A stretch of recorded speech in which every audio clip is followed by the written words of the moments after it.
Welcome everyone back to season three, episode one of Paint Sip and Relationships. What a beautiful show we have today, and our lovely host Rain Congrejo. Welcome, welcome. Thank you, Bryson. How are you today? I'm doing good. I'm doing very good. I'm glad to be here, especially in front of Thornton's Winery. Oh my, it's a beautiful place.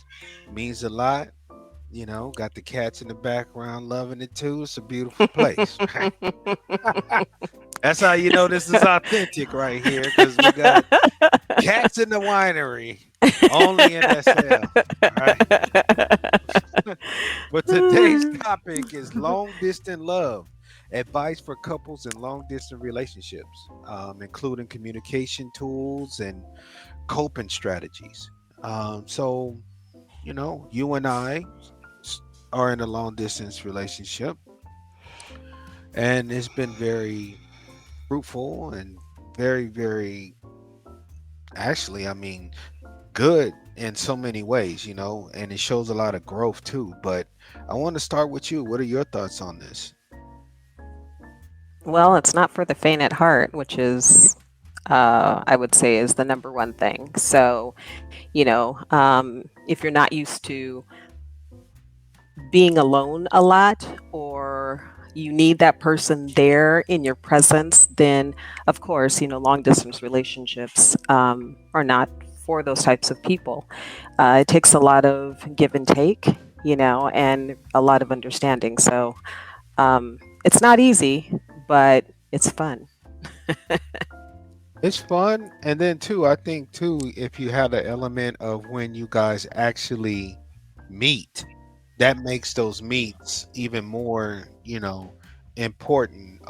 Because of the fact that you are, setting up a time for you two to meet, setting up a time for you guys to actually spend time together.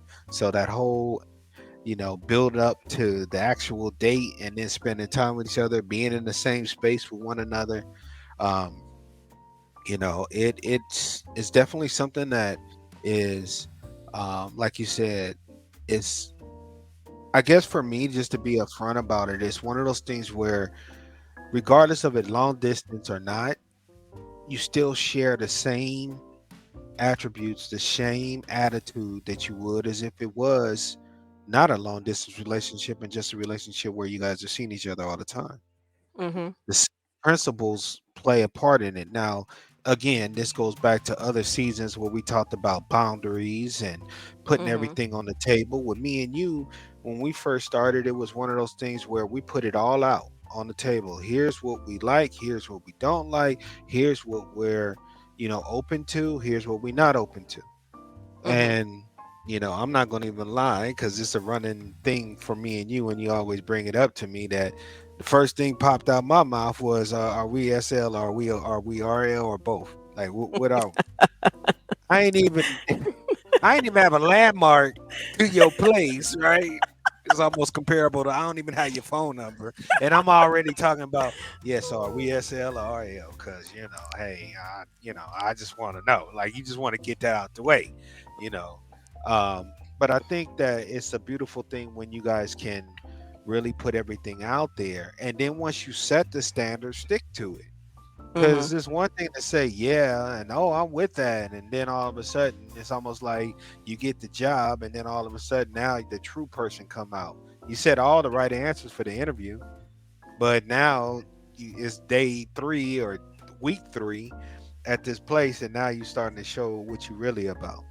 So, I mean, I think that with us, it's treating the long distance relationship as if we are in the same state or we're in the same area all the time really works so that when we are together and we do spend that time together, it's no different. I mean, Right, and I what's your and I thought? think, yeah, I think you can't do the bait and switch. That's what I call it. You can't say, "Oh, I'm down for this," whatever that may be. And then then you catch feelings, and then all of a sudden you want to flip it because that other person, unless you both are in agreement, it's not going to feel good to that other person, and then you're going to kind of catch them and back them up against the wall, and they're not going to like it, and eventually things will end. So you just have to be ready to, and be honest about putting stuff on the table. So, what are your non negotiables? I tell people that all the time. And we want to jump into relationship. Oh, he's so fine. He's so this. Oh, he did this. He gave me this. He gave me that. And that's fine because everybody wants to put their best foot forward. However, when you get a year in, sometimes it may take 2 years for you to be in to really see who that person is because they want to show a certain side. And you just have to pay attention and really learn that person and their ins and outs, because if you don't, then you can get caught up too. But it's one of those things again where you have to be honest from the beginning in a relationship. I mean, I tell people, if you want to have kids, if you want to be married, if you have a certain outlook on religion, on how money is, who keeps the money, how do we save money, who's this, who's that. If you don't start having those conversations, and I'm not saying it has to be on date one, but if you continue to see each other and you see that it's going somewhere, then I think it's very important that you actually have those talks. You and I are a little different because, like you said, it was. I invited you somewhere and it was like hour two, and you were already asking me, "Are we SL or RL?" And honestly, to be honest with our people that are listening, it's I had to say, I'm open, but let's see where it goes. And you had True. that choice, and you literally had that choice to say, well, that's not what I want. So there are literally things in our relationship that we have been very upfront about, and both of us either could have walked away, but we decided to stay because it was like, okay, there are other things that are more important to us than just this. Right. You see what I'm saying? Okay. Yeah.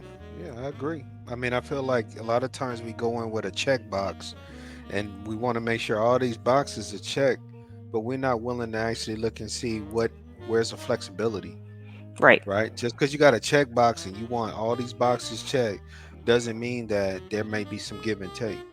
right, Okay, I may not be able to check this box, but look at what I do have, or what is going to be in this relationship or expected, right? So let me ask you, based on the topic, mm, what kind of advice would you give couples in long distance relationships? number one, and I think is really the biggest thing, is you have to communicate. Um, you and I communicate daily. And whether we're at work, we kind of do the check in. Hey, how you doing? What's going on? If you're having a hard day, I'm having a hard day. We kind of know that.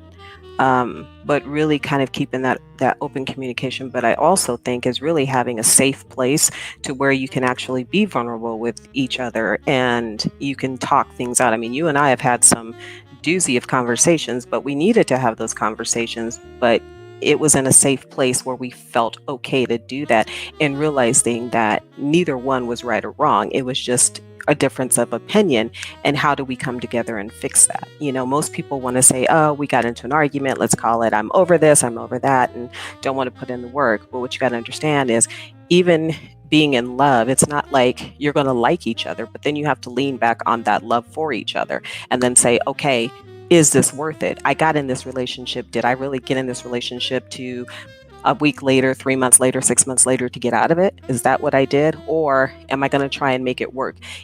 Again, you and I have our non negotiables. So if either one of us was to step out of that realm, we would be done. But for the little stuff, we just kind of say, we come back together, we discuss it, and then it's done. It's not like we're just going to walk away, oh, we don't want to be in this relationship anymore. So I think a lot of people just throw relationships away, and I'm talking about if we look from the good old days back, when our parents, grandparents to now, because it's so easy for people to move on. It's like, oh, so you had feelings for this person. Now 4 months later, I'm with somebody else. Do you see what I'm saying? So Hmm. um you can have those feelings based on what happened in that relationship, because it could have been over. Even though you broke up 4 months, your head could have been in a different headspace, even being in the same house. So it just depends on what's happening. But I would say number one is going to be the communication and having that safe place to have those talks. Okay. I mean, I think that I agree with you on that. And then also moving right into the next topic is communication tools. And I think the communication tool first and foremost is be yourself. Right. Don't try to be somebody else on TV. Don't try to be, someone that you feel or someone talks about as having all these things. Just be you. I think once you be you and you channel who you really are, that's the biggest tool you can use.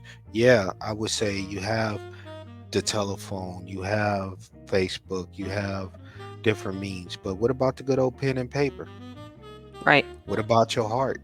Using the pen Right. and paper, writing something out. I mean, come on, we're in a time now where cursive is not even a handwriting anymore, right? I couldn't believe that, to find out they're not even teaching that in school What anymore is for that? kids. Like, What it's is that? cursive. It's like, what? What do you mean? Like, we had to learn the loops and, oh no, do that over again. That's supposed to have this big of a loop and this tall and all this. And now we don't have that. But I'm just saying, to have something authentic like a written letter or a Mhm. written note, or to do something for someone, even with distance. You have things like Instacart, you have mail, you have Amazon, you have things that can cost minimal to maximum to still be as if you was there, you Mhm. know so it's like, and it's the little things. It could be the favorite candy, it could be the favorite, you know thing or item that the person may have been speaking about, and you went and you got it and you had it sent to them. It cost you, yes, but did it was it just as effective as if you went and bought it and brought it to them? Yes. But you still are creating these platforms as if you're there. You're setting the standard, you're setting Right. the bar.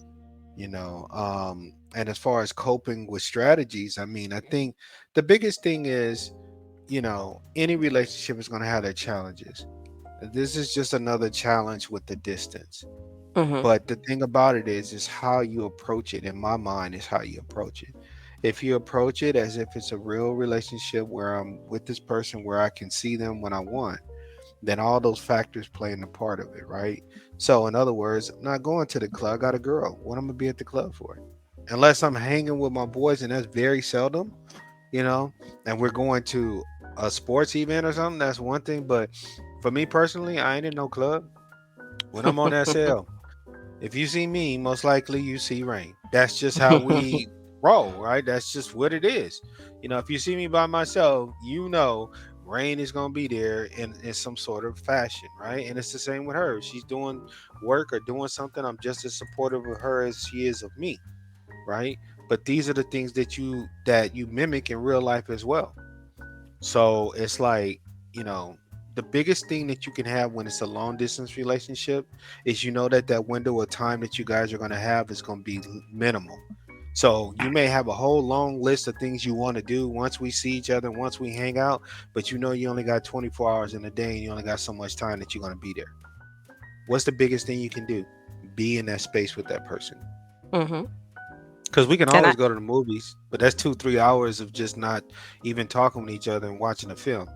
But if Mhm. I'm with you in your home, or I'm doing things with you, or we cooking Mhm. together, or we playing games together, or if we're on SL, but we're right in the next room with each other, or the same room, it's kind of cool because it's like I don't have to hear it.